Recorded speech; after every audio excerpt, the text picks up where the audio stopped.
快给曹夫人送马。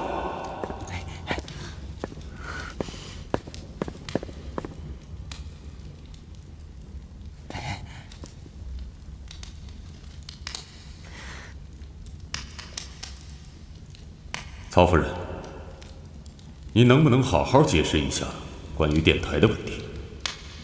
电台是我公公的。大队长，我看电台有可能是曹会长的。住嘴！未经我的许可私自伤害曹夫人，不可饶恕。大队长，是，不可饶恕，不可饶恕。曹夫人，你能不能解释一下，曹会长要电台有何用？那是商务电台，为我公公做生意，是我从上海带到佳木斯的，跟你联想的政治无关。什么是联想的政治？捕风捉影。可房间中弥漫着金属的气味，这电台还有余温，这说明我们进去之前，他正在给共产党发报呢。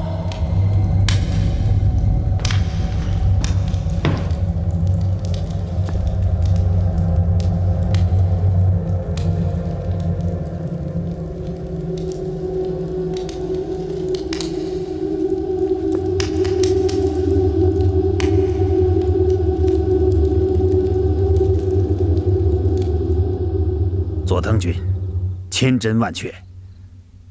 我可以为杜小姐证明，此电台确属杜小姐为了曹老先生的生意从上海带来的。是的，是的。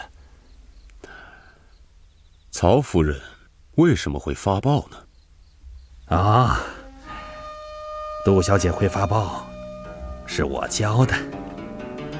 哦，杜小姐本来不会发报，在我的强烈要求下才跟我学发报的。其实啊，当他知道电台没有购货发票，不能注册时，还曾经委托我把电台给卖掉，是我让他留下来的。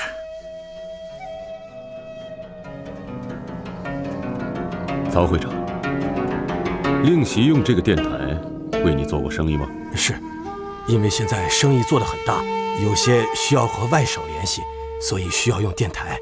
曹老先生，你和新京海关那笔生意就是杜小姐帮您联系的。是。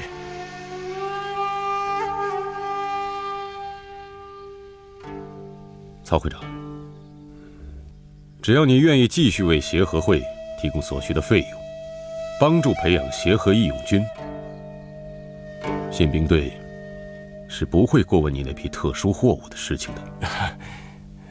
这个，佐藤先生，培养义勇军，青年团、少年团这笔费用，还有我们捐助给你们宪兵队的款项，都是由我儿媳妇在操办。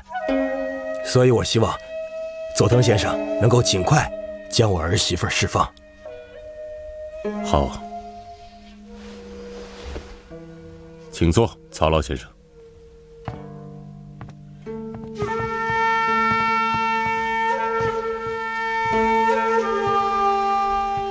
小全军，你为什么要主动教授曹夫人发报呢？这个，此人有超人的天赋，且善于人情世故，家庭背景显赫，社会关系通达。我的特高课需要这样的外围人员。但是你不要忘了，谍报在中国从夏朝就开始了。女爱打入韩卓的统治中心，刺控情报，帮助少康攻克九都，最后诛杀了韩卓。建都阳夏的故事，小全军知道吧？间谍工作起源于更早的时代，它比著名的《奥德赛》《特洛伊木马记》还要早呢。小全军号称谍史百科全书，在下佩服。不过，中国的36计第31计，你应该知道吧？佐藤君，在历史上被美人计迷倒的，大都是那些有名的暴君和无能的佞臣，和那些区的武夫。在下认为，应该汲取的是第10计，笑里藏刀。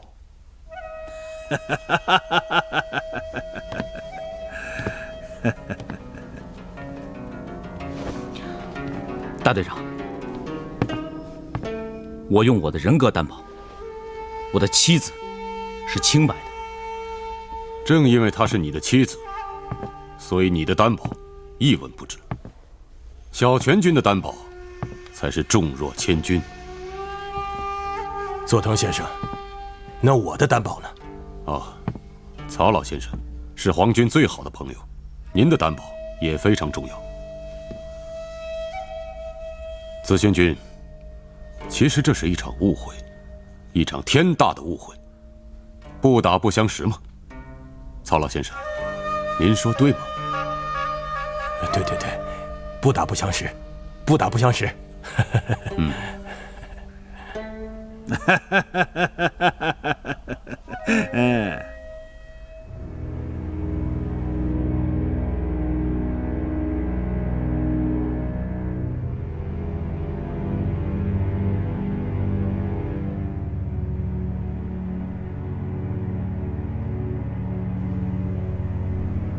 曹夫人，经过调查审理，证明你是清白的，这是一个误会，请您多多原谅。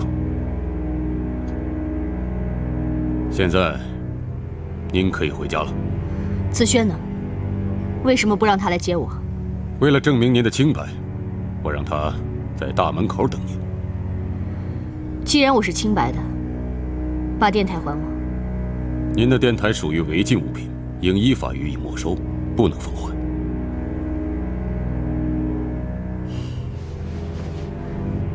好，那我就请我在英国的朋友再给我买一台。我还认识法国的、欧洲的。不管在哪儿买，最重要的是要有购物凭证。葛队长啊，替我送一下曹夫人。啊，快去啊！是。嫂子，请吧。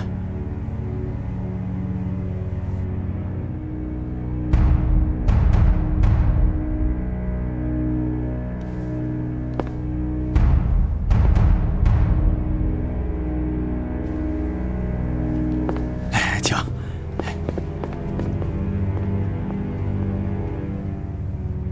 嫂子，你听我说呀！嫂子，我不是人，我他妈是畜生！嫂子，你骂的对，我也是被逼无奈啊！嫂子，你看这您可是知道的，我和子轩都是吃日本人这碗饭的。嫂子，不是嫂子，这事你可千万不能让子轩知道啊，不然非跟我玩命不可！嫂子。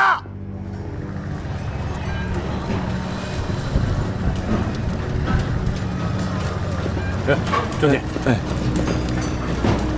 好。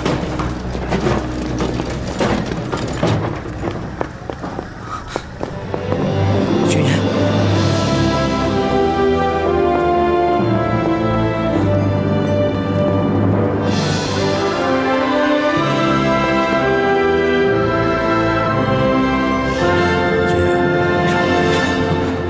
爹，雪烟啊，爹以前错怪你了啊！我现在知道，你是真心实意的为我们好，为家好。爹，我在外这几年都是为了学本领、长见识，没有一天忘了咱们这个家。我们回家吧，啊！你开啊？是啊，姐，我开。您走好啊！哎，我才看见你，你从哪儿冒出来的？你怎么在这儿呢？我刚才从里面经过的时候，正巧他在那儿办事，是吧，葛队长？对，正好碰上嫂子的。那我们先走了。哎，请。走了。慢走啊！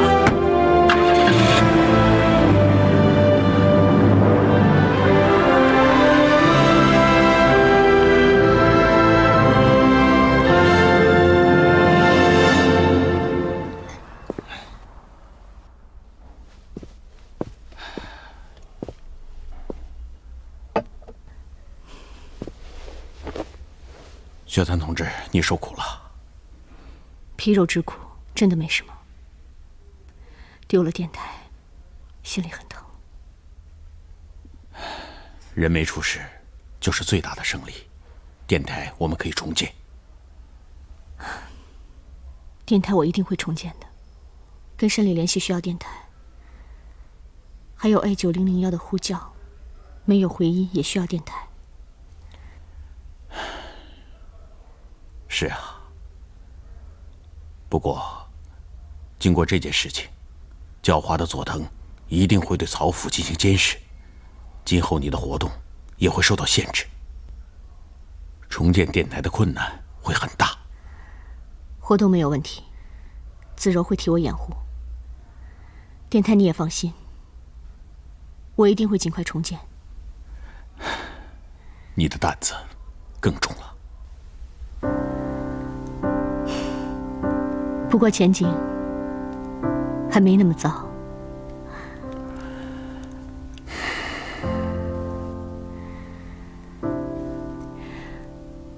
子柔的成长让我十分高兴，特别行动队也比以前有了很大进步。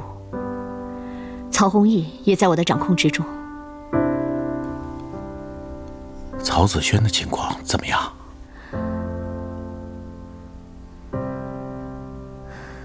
现在具体情况还不好说，但是我敢保证，他这个人本质很善良，富有同情心，一个真正的好人。你说的是传统道德，我问的是他的阶级立场、民族情怀和爱国精神怎么样？矛盾吗？当然，连自己的国家都不顾，甘心为日本人做事的人，能说他是善良、正派吗？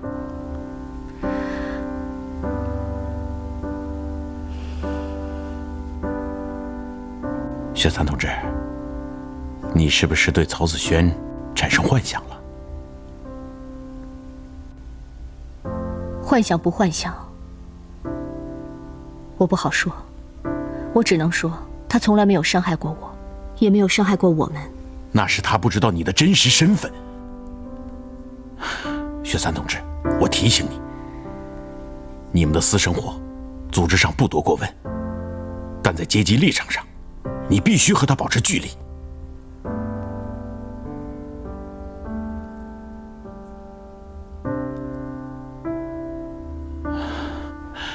当然，你和曹子轩毕竟是夫妻，何况在工作上利用的也是你们的夫妻关系。但是雪三同志，到任何时候都要保持足够的距离，要警惕，不能相信他，更不能对他暴露身份。知道了。雪岩同志，根据形势变化，特别行动队的任务范围有必要进一步明确。除了锄奸工作外，必须担当起情报、行动、统战、交通联络的各项工作，每一项都必须出色的完成。哦，对了，你提出的关于发展子柔同志入党的问题，组织上经过讨论已经同意了，就由你和李旭同志作为他的介绍人，怎么样？感谢组织，感谢领导，我替子柔谢谢你们。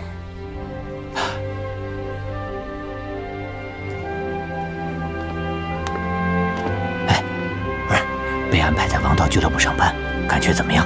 嗨，那还不是每天人模狗样的。哎呀，现在呢和老板也混熟了，哎，也就那么回事吧。就是每天啊，老跟人点头哈腰的，啊，真让我受不了啊！哎，这是雪蚕给你安排的，就是要磨磨你的性子。雪蚕？什么时候我能见他一面啊？说实话啊，我还真有点佩服他呢。哎呀，能让我老童佩服的还真没几个。服气了吧？那就好。不服不行啊！就是上次啊，给咱抗联那个。嘘。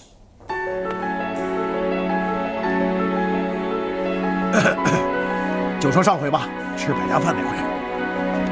哎呀，那个设计，那个安排，那简直是天衣无缝啊！嘿，过瘾。什么时候还能捞着这种活干干？这想起来啊，我那骨头都是痒痒的呀。只要你们好好听雪蚕的，总有你们露脸的时候。哎呀，哎，对了，听说山里面打了胜仗啊，大家伙都深受鼓舞。这都是雪蚕同志的杰作，真厉害！哎呀，一上任就这么厉害啊！那将来我看还不得翻江倒海啊！所以你要好好的听他指挥啊。放心吧。哎，对了，他有没有说我们近期的主要工作是什么呀？雪蚕同志让你马上在各个路段设立滩点，严密监视敌人动向。这是什么工作呀？这不叫关公卖豆腐吗？没意思，我不干。我看你是脑子有问题吧？我们要知己知彼，方能百战不殆。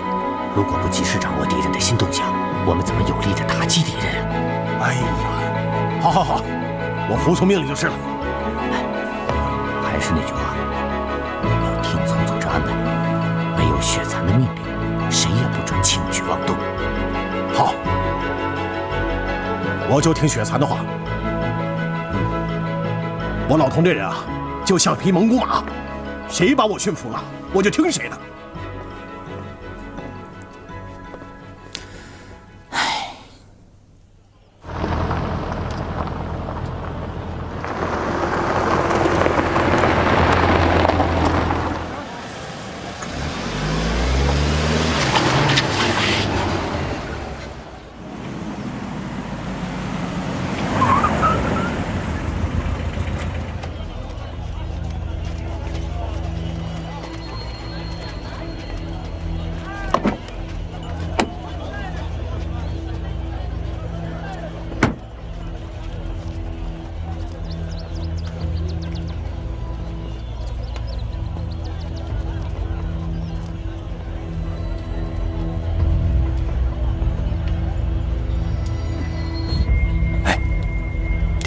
千万别让他跑了啊！哎，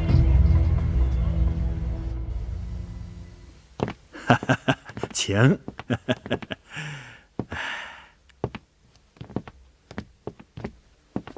杜小姐，这儿有点简陋，请您别介意。啊，好神秘的地方。贞子，上茶。嗨。杜小姐，请坐啊。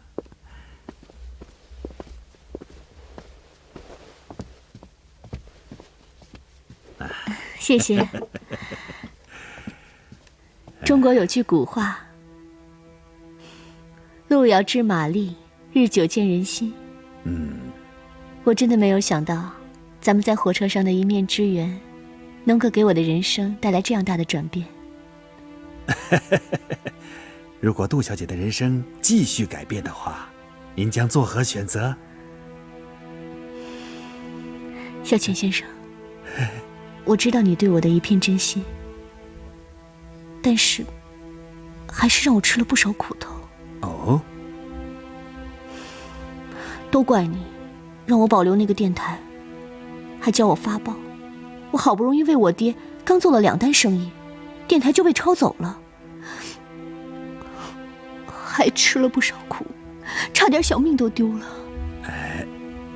杜小姐，您稍等啊，稍等。稍等，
接近了，我上那边看看。好，去吧，去。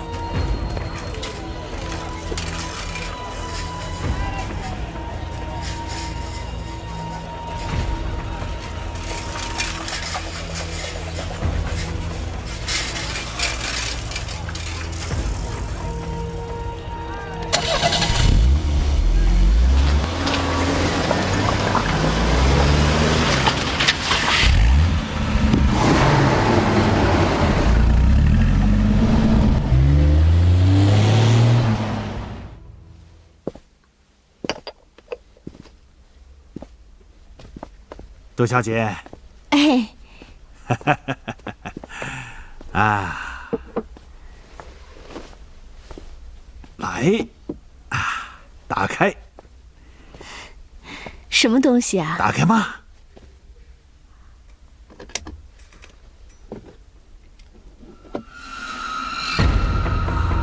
哇 ！YEW， 昭和7年仿德式电台。Perfect。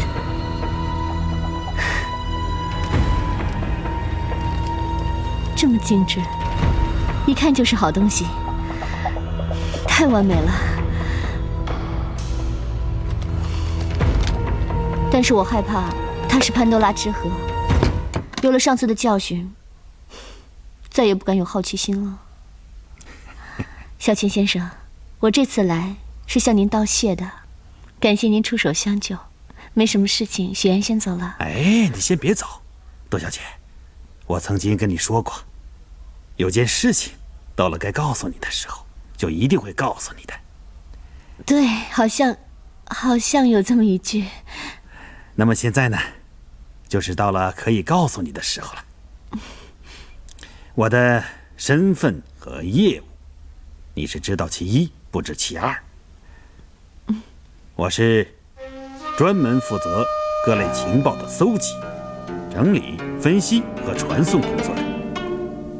我的特高课虽然从属于满铁，部分业务听命于关东军，但在必要的时候，可以直接向大本营报告。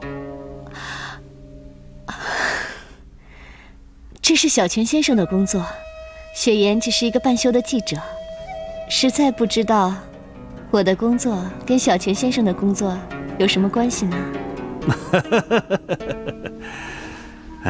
为了获取情报，我们渗透到各类军队、各种政党和各个社会阶层，打入不为人们所知的各个角落。因此，我们需要大量的人才和技术精英。小泉先生，您太棒、太优秀了。可是我还是想象不出，我的工作跟您有什么关系呢？自从在火车上与小姐相遇，我就视小姐为知己了。杜小姐不仅风情万种，天资聪颖，尤其是这双手啊，真是干谍报的绝选。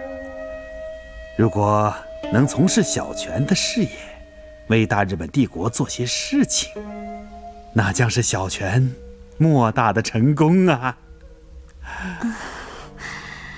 现在雪岩算是听明白了。虽然雪岩和其他美女一样，贪恋时髦，追求奢华享乐的人生，但是我毕竟是个中国人。如果我为您做事，首先良心有所不安，我最害怕的是有哪一天撞在特别行动队的枪口上，岂不是悲哀啊？我害怕。那杜小姐的丈夫和公公都在为大日本帝国做事情，难道他们就心安理得吗？每个人对人生的追求都不一样。我是一个对生活非常有追求、有品味的人，不然怎么会选择和小泉先生交往呢？好，杜小姐不愧是时代的忘忧草啊！既然不愿从事这么血腥的事业，那我就不勉强了。不过这家电台还请杜小姐笑了。这一来呀，可以帮助自己的公公做点生意；这二来呢，到了关键时候，小泉有求于杜小姐时，也可以派上用场。既然您诚心诚意的，那雪雁就收下了。不过，虽然您每次都能来救我，可宪兵队的那些刑罚太可怕了，我可不想再承受那些了。杜小姐，你的话我明白。这是什么？许可证。有了它，佐藤就再也拿你没有办法了。您想得太周到了。这样吧，为表谢意，我请您去王道俱乐部，咱们慢慢聊聊天。太好了，好，我去准备准备。好啊，好，我等您啊。哎呀，太好了。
走。哎，你们的门童呢？门童，哎，来了！哎呀，哦，先生好，请。哎，你不是那个拉黄包车的吗？先生啊，你这记性真好。我是这么回事，我拉车啊，把我这腰拉坏了，我这不是没办法吗？我这混口饭吃吧。哦，人生总是有希望的，加油啊！是，谢谢。工作的时候玩忽职守，这样的人是不配拿小费的。走。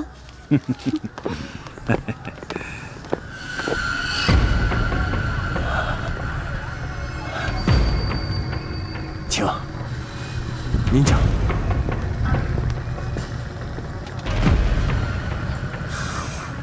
呸！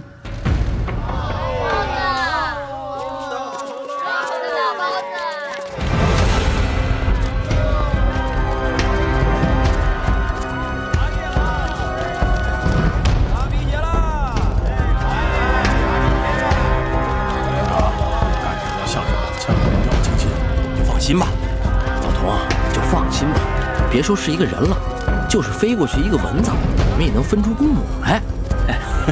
你小子就吹吧，记住了啊，别出岔子，要不然我收拾你的。走啊！来擦皮鞋了！来，擦皮鞋！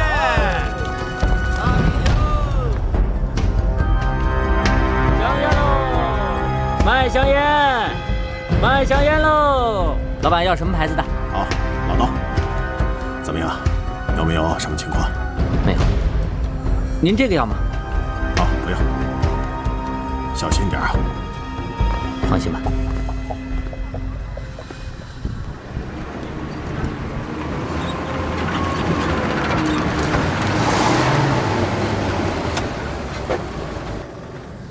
来包香烟，瑞光牌的。瑞光牌没有，汉奸牌要不要？哎，跟汉奸婊子啰嗦什么？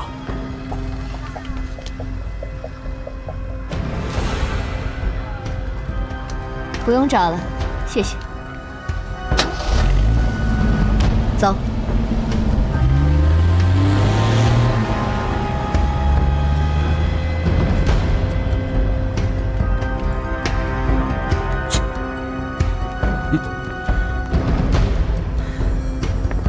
卖烟喽！卖香烟！难听了，气死我了！哼，骂得越难听，说明姐演得越像啊。我们就是要装龙像龙，装虎像虎。姐，我太佩服你了。佩服我什么？格兰山那个王八蛋都跟我说了，他说你在日本人面前很勇敢，把他都震服了。子柔，假如有一天你落到敌人手里，你会害怕吗？不会，我会和姐一样坚强。子柔同志，我代表组织通知你，你被批准加入中国共产党了。啊！好好看啊！姐，你说什么？我和李旭同志是你的入党介绍人。姐，从今以后，我是在党的人了。是，从前那个在日本鬼子的烧杀中失去爹娘的孩子，现在又找到了母亲，中国共产党。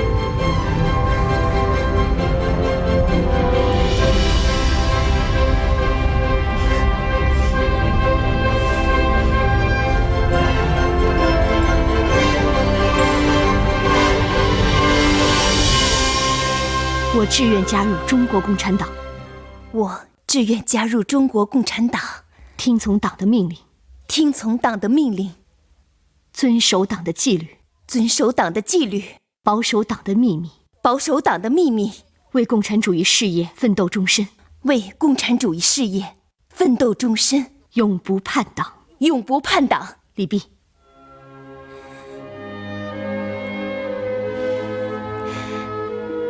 子柔同志，祝贺你！谢谢姐，真为你高兴。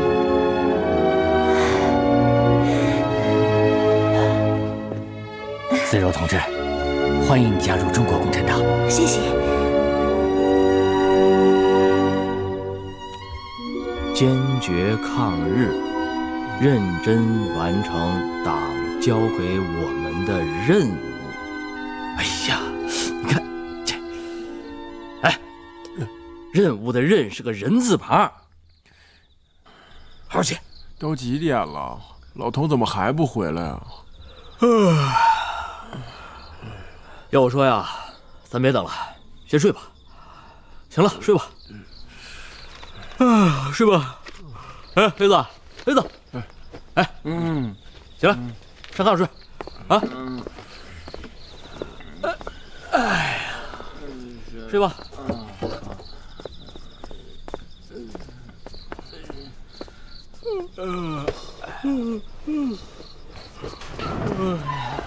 哎，队长，才回来呀你？哎呀，都给我起来！快起来，快起来！快，起来开会啊！黑子，快起来！队长，我们都睡下了，你也睡。起来吧。里边的，快点，都起来开会。队长，开啥会啊？快点啊！开啥会啊？都几点了？今天晚上，我被临时省委的刘部长狠狠地批评了一顿。为什么呀？为什么？你还说，不就是你惹的祸吗？我惹他？对呀，你看啊，那汉奸婊子上你那儿买烟去，结果你把人家给骂了。队长，他可是汉奸呐，汉奸不能骂吗？更何况你不也跟着骂了吗？我骂可以，你骂不行。为什么？对啊，雪参同志刚刚表扬我们特别行动队做出了一点成绩，得这下可好，又回去了。雪参同志说了，如果把对敌人的恨写在脸上的话，根本不符合隐蔽战斗的原则。我向上级承认错误了，以后啊，我们要好好的整顿。这么厉害啊？是啊，那雪参是一个行家，不服不行。哎呀，队长，要我说呀，这雪参说的对，我们就应该装什么像什么呀，是不是？哎，对，装什么像什么。另外啊，上级还批评我们，说我们在个别点上出现了有人无货，或者是有货无做。哎，队长，你还别说，这雪蚕呢还真神。哎，同志们，要我说呀，咱们这次可是摊上了一个好领导啊！对，好领导，好领导。从今往后啊，你们几个除了做好自己点上的事情，以后啊还要经常去别的点上检查指导工作。哎，好。哎，队长，我想问你个问题，你说雪蚕到底是个什么样的人呢？哎，他一定是一个老地下。哎呀，不对，你听这个名儿啊，雪蚕，一定是像赵一曼一样的女英雄。对，女英雄。错，都错了啊！以我的判断，男女先不说，从他这干练的劲儿上看，他这年龄至少在40岁以上。40岁？从阅历上讲，那至少是立过非凡功勋的人物。非凡功勋呀，那是大英雄啊，那是这么厉害呀！是啊。由于雪蚕同志对敌人构成了威胁，敌人啊加强了对他的跟踪，所以呢，上级把保护雪蚕同志安全的任务交给了我们特别行动队。哎，这得我去啊！这次队长一定让我去。行了，你们啊都不能去。为啥？我们有我们自己的任务。那谁去啊？谁？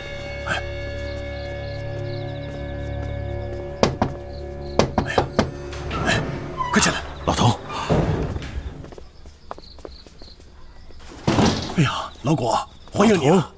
你好，快，请进。好。哎，谁呀？不认识啊。来，好。哎呀，都坐啊，坐。好。同志们，我现在宣布啊，古登甲同志被上级正式调入我们特别行动队，职务副队长。副队长，哎呦，太好了！欢迎副队长，你好。你好，同志们，童队长刚才说的话只说对了一半。其实根据情况需要，我们每一个人都有可能被临时抽调保护雪蚕。哎呀，真的！大家要随时做好准备。是。哎呀，太好了！曹会长，上会多亏了您呐。如果不是您的面子，我相信很多事情很难办啊。以后多有劳了啊！省长太客气了。我去接下电话啊。好。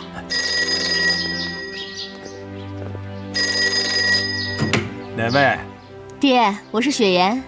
哦，是雪岩呐，有什么事啊？我跟你说啊，您的那批货，熊本将军已经答应放行了。啊？放了？你是说熊本一郎中将答应放这批货了？对呀。哦呦，太好了啊！好，那我马上派人去取啊。不用了，我都帮您弄好了，您就放心吧。这你都办好了？啊，好了。哎，行。啊，好，那我就挂了啊。那我们回去说啊。哎，你这个事儿啊，办得漂亮啊！好。哎呀，曹会长，什么事情让你如此的高兴啊？哎呀，我有一批货呀，被熊本一郎中将给扣了。他要是不放啊，完了，我这公司啊就要倒闭了。那曹会长，最后你找谁把问题给解决了？哎呀，这事儿不好办呐。我找过佐藤，他公事公办，他说这事儿他没办法。然后啊，我找过咱们李省长，他说呀，他也办不了。你看这，曹会长，那是谁这么大的面子，把你的货给要出来了？我呀，谁也没找。最后啊，是我那儿媳妇儿，她一个电话找到熊本一郎中将，熊本一郎一听啊，说行，放行。曹会长，你这儿媳妇儿了不得呀！啊，是啊，哎呀，曹会长，你这个儿媳妇儿啊，不但冰雪聪明，而且呀，还是咱们三江省的巾帼英雄。是啊，曹会长，您好福气呀！好。你怎么来了？长话短说，我还有事情要办。第一，表扬特别行动队最近工作有起色。好的，我马上传达下去。第二，我从小田青谷那儿搞到一个电台，而且是合法的。太好了，咱们又可以跟山里联系了。是啊，还有，我还搞到一批制造武器的设备，是从熊本一郎那儿弄到的，让老童赶紧送到山里去。太好了，山里的军工厂被敌人摧毁以来，因为没有设备，一直不能恢复。这批机械太及时了。这是我公共货场的钥匙，这把钥匙搁在你那儿，随时都可以出入。